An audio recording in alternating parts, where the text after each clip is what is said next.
बिहार में विधानसभा चुनाव का बिगुल बज चुका है। राजनीतिक पार्टियों ने प्रत्याशियों की नब्ज टटोलना शुरू कर दिया है।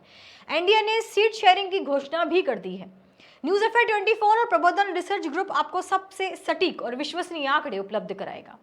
एनडीए ने रविवार को सीट शेयरिंग की घोषणा कर दी है। बीजेपी 101 सीटों पर चुनाव लड़ेगी, वहीं जदयू 101 सीटों पर लड़ने जा रही है, जबकि चिराग पासवान की पार्टी एलजेपी 29 सीटों पर अपनी प्रत्याशी उतारेगी।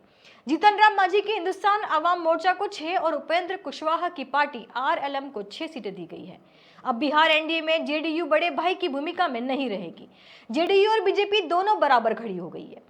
सीट शेयरिंग में चिराग की जिद मान ली गई है, जबकि 40 सीटों की डिमांड करने वाले जीतन राम मांझी को 6 सीटें मिली है। इधर दिल्ली से पटना लौटे बिहार भाजपा अध्यक्ष दिलीप जायसवाल ने कहा, एनडीए गठबंधन ने सीटों के बंटवारे की घोषणा कर दी है।